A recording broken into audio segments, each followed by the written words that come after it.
Lester the Unlikely has possibly the most far-fetched and ridiculous story lead-up of any Super Nintendo game I have ever played. It goes a little something like this. This nerdy boy named Lester falls asleep next to a cargo pallet while reading a comic book because everybody knows how relaxing a commercial boating dock filled with men yelling, horns, and seagulls can be. But then the pallet he falls asleep on gets loaded onto a cargo ship. Later pirates, yes pirates, ransack and sink the ship, and Lester fights for his life, swims like his life depends on it, and eventually washes up on an island. And boom, that's the hero's journey. Not through destiny or bravery, nope, just through a nerd's terrible and unrealistic nap time logistics. This is where the first stage starts, on the beach where Lester must find his way. And first thing you need to know, Lester is a nerd's nerd, a complete wimp. He's scared of turtles, crabs, and basically any height above 3 feet. The game makes this his entire personality. Try to jump off a ledge, he shakes like you just asked an introvert to give a PowerPoint presentation in front of the entire school.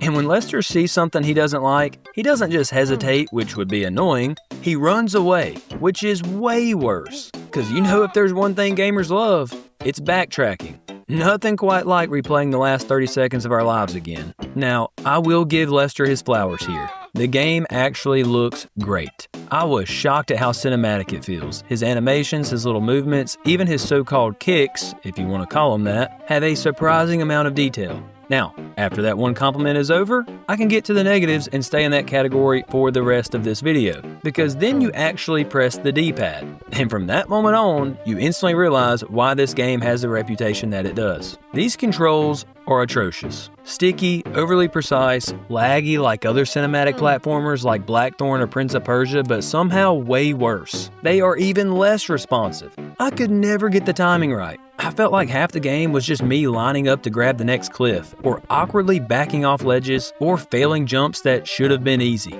The fear gimmick I mentioned just gets old. Lester turning back at crabs and turtles? Come on. If I washed up on an island, I'd be worried about poisonous snakes, panthers, cannibals, starvation, the sound of my own thoughts. I mean, if crabs are your biggest fear, just start digging your own grave now, buddy, because it won't be long. And let's talk about Lester's walk. Now, back in high school, my coach once told me he could tell which students to recruit for football based on their gait. You know, the way they walked. And Lester's gait screams, I read comic books next to shipping pallets and forget to shower.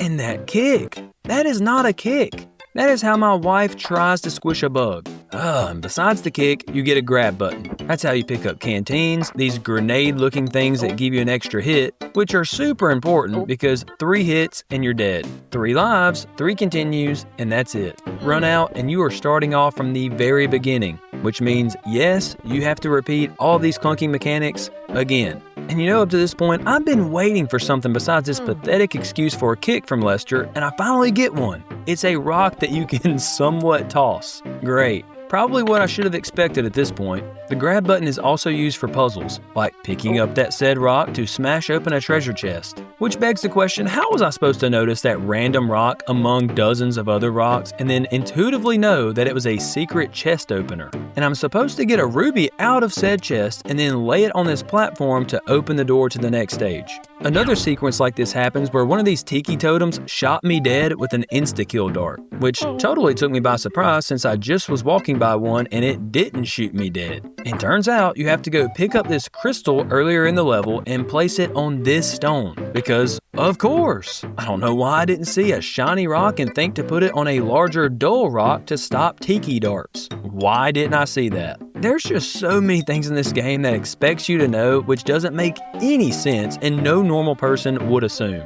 It's either that or a bunch of walking around. I kind of made myself laugh earlier because I was thinking, man, I wish I had some better footage to show on my video. I feel like all I've been doing is walking around. But that's the game. Of course that's the only footage I get. That's all you do. Now, I did enjoy the graveyard level. It's very much a die and error situation, but after a couple tries, I got into it. I might even revisit this level for Halloween. But, you know, that's gotta be disheartening to Lester, because just when you think everything alive on this island wants to kill you, it turns out even what's dead wants to kill you too. You then make it to this stage with a village of stick huts, which is your first sign of civilization. In the first hut, we find a canteen, which isn't as good as finding a life because that would have just been too helpful, but hey, I'll take anything in this dangerous jungle with this mess of controls. And in the other hut, hey look, the owner's home. And that's when you get spears to the chest. See, that's what I would have been afraid of on this island, Lester. But then again, I wouldn't have invaded a random hut somebody made without knocking either.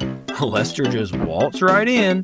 You wouldn't even do that in a safe neighborhood in America, yet he does that in a lost island jungle with an unknown people group. He kinda deserves it, to be honest. Eventually, Lester meets somebody who doesn't immediately spear him. And look, it's a girl. Probably the scariest thing he's seen yet. And just when I thought the jungle might have toughened him up a bit and maybe Lester had a chance. I mean, it is a remote jungle. There can't be that many options. He then leads off with, "Gee, leave it to me." Now, I'm not saying that I'm the master Rizzler, but saying gee ain't tough, buddy.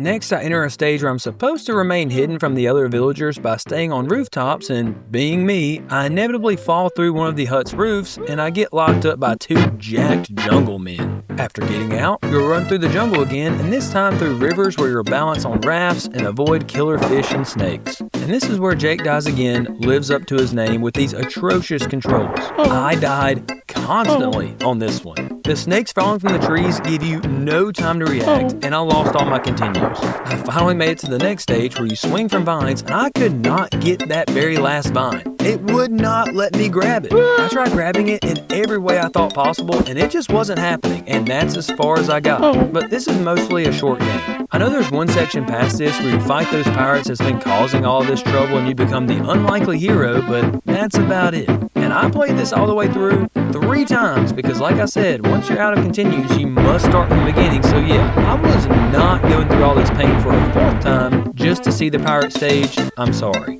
I'll still sleep tonight knowing I didn't see it, and I think you will too. Now, I will give the devs credit. The animation is clean.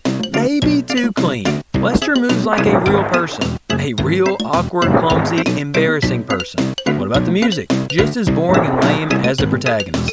And here's where we circle back. The story. It's outlandish, but classic 90s fun, and the animations really impressed me when I first played it. I literally said, "Oh wow," when I first hopped into level 1.